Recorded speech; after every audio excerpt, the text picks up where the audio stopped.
In this tutorial, we're going to learn how to create a cover for our digital magazine. This is part 4. In this tutorial, we're going to learn how to add more text to our magazine cover. We're going to start by opening our layers panel, and we're going to add a new layer. We're going to drag our layer 4, our new layer, to the top, and we're going to call it cover text. I'm going to use the rectangle frame tool, and I'm going to start by inserting a box at the top of the page for my tagline. Now, before I go any further, I want to make it clear I've got my magazine stories planned out already, and I'm highlighting 3 stories so far on my magazine cover. I may add in more later. It's a really good idea to do some forward planning to think about what's going to be in your magazine before you completely finish designing your cover. If you're not sure yet, you can always come back and edit the front cover to update what your cover lines are and what your puff and your pug and all the rest of the information is on your front cover. Click into the frame and start typing your tagline. My tagline is change your world, change your perspective. I'm going to zoom in a bit closer. You can see it's quite small, so I want to do some editing here. Go for the T for type tool, highlight your text, and the first thing I'm going to do is open up the properties panel, and I want to look at the case, and I actually want to change this to uppercase. So in the properties panel, and if you don't have your properties icon at the side here, remember window properties, make sure it's checked. Down the bottom of the properties panel, you see there's some quick actions. I want to click on change case, and I want to change it to uppercase. I'm also going to change the font, and the font I want to use here is called Roboto. I've downloaded it previously, and I'm going to use a Roboto regular, and you can see it's changed there. I'm going to increase its size, and I can do that here by arrowing up, or I can do it up here on the control panel by arrowing up or typing a number in here or using the drop down arrow. And I want mine just to be a little bit bigger at size 18. You can see it's hyphenated and come round on itself. So what I can do here is click on the selection tool and grab one of these handles, and I can pull my text box out and make it a little bigger. And I can also move it into a location that I want it to be. Now I want it to sit just above the masthead. And if I zoom out a little, you can see it sits just there. I can also use my shortcut Control Alt 0 or Command Apple 0 on a Mac. And if I want to preview it, click on the selection tool, click anywhere on the grey. I think I'll make it slightly smaller and also a little bolder as well. Push W, and we've got a nice preview of what's going on. W brings back my frames again. Right, I want to add another text box. I'm just checking on my layers. I am on the cover text layer still. Bring properties back open again. I'm going to add another frame here, and this is going to be my main cover line. Again, I'm going to change my case and go to capitals, uppercase. I'm actually going to break it, and I want who on the top line on its own screams for ice cream, and I'm going to play around with these. So this time I'm going to select my text and I'm going to change it to Roboto Black. So I'm trying to keep all my font styles in the same family. I'm just changing the weightings of them. I'm going to make this here a bit more interesting by changing the sizes of. I want to increase its size, and I'm going to use the drop down and go to 72.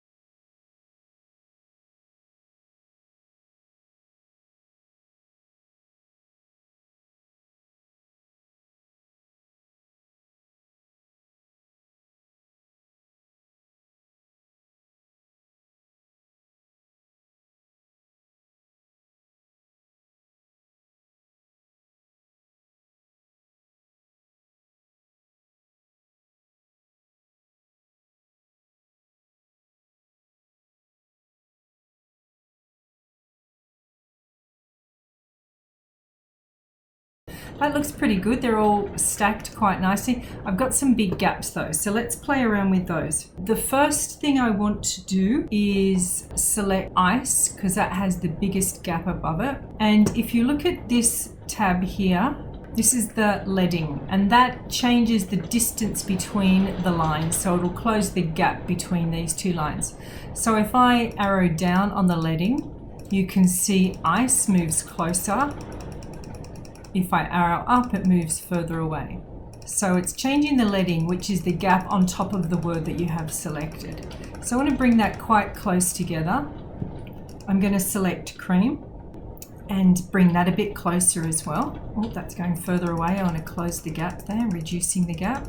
The next thing I want to do is change the colors. I really want the ice to stand out. I'm going to change its fill to red, and I want the rest of the text in my main cover line to be white. So I'm going to select these two, go to fill and choose paper, and I'm going to choose select cream. Again, go to fill and choose paper.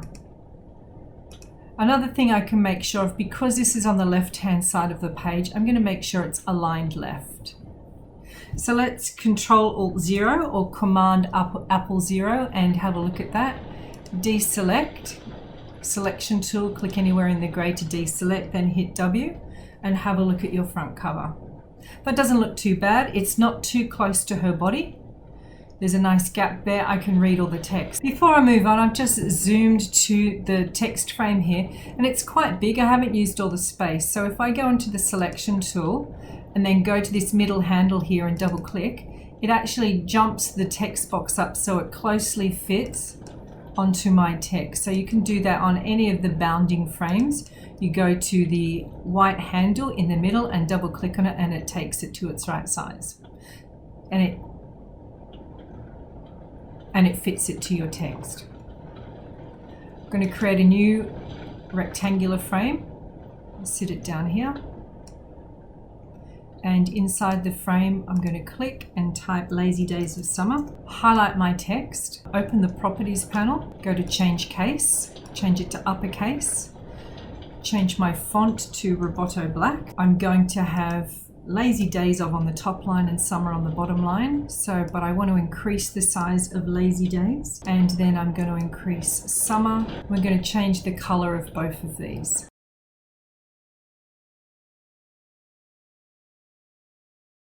Again, I can adjust the leading.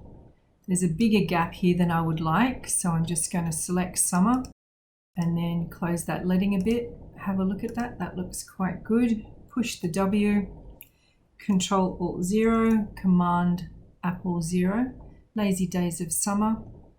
I think Summer could come down a little bit further. It's not quite sitting on the bottom border, so let's get that sorted. Selection tool, click on the frame, double click, then I'm going to move it down so it just sits on the bottom of the page there. Control-Alt-0, and that gives me a nice gap in between my main cover line and this cover line here. I'm going to work on my third cover line now. Again, I used the align left paragraph. On this side, I'm going to use align right. So let's zoom into the area that we want to work in.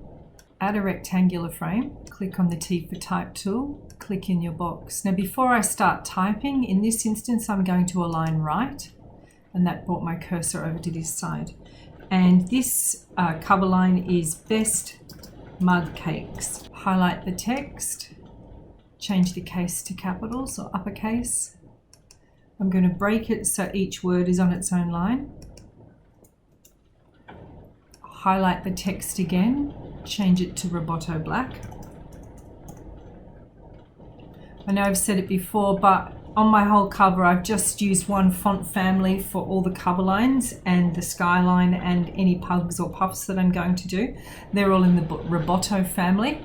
The only text that's different, or the only font that's different, is my masthead, and that was in Playfair Display.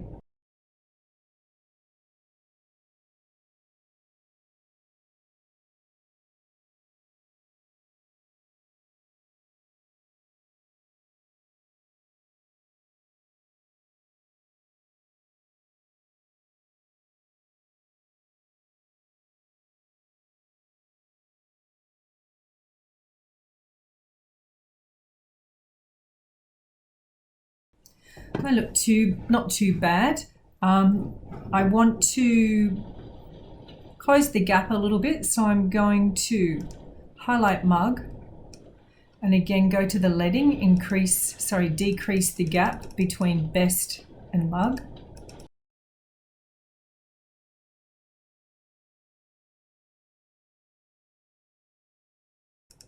So that's a little bit better there, not so far. And cakes, I'm going to make mug a little bit bigger first, font size. So let's just increase it so it's nearly the same size as best, because that's the key word in this cover line. Best mug, and then I want cakes to shrink down to fit underneath it. So let's highlight cakes, reduce its size so it's the same width, and then reduce its leading so it comes up closer. Then I can go to the selection tool, click on the frame, double click, click on the frame, double click, and now I can move it down to the bottom here. Now let's zoom out, Control-Alt-0, and have a look. This could do with an additional thing to attract your attention to it. So this is my main story. This is a cover line, and this is another cover line. So I'm going to add what's called a puff, and my puff is actually going to be a shape. So I'm going to zoom to that area again, add in another rectangular frame, put my frame just here, and with my T for type, I want to add a plus symbol. Highlight it, change the font to match the others. So I'm using Roboto Bold, and I'll do the same thing again. So Roboto Black. I'm really going to increase its size. So that's quite good. It looks a bit heavy, so I'm going to change to Roboto Bold. That's a little better. I'm going to move it. First of all, I'm going to make sure my frame fits my object, and then I'm going to move it over to the side over here. I've got a difference in the spaces here, so I'm going to go back to mug cakes and just select cakes and bring that down a little bit more. Control-Alt-0, W, and that's looking pretty good. The only thing I need to add in now is my date line or my issue number. You could add barcodes, you could add more puff pieces, you could add a pug. Remember, pugs are usually on the corners and attract attention.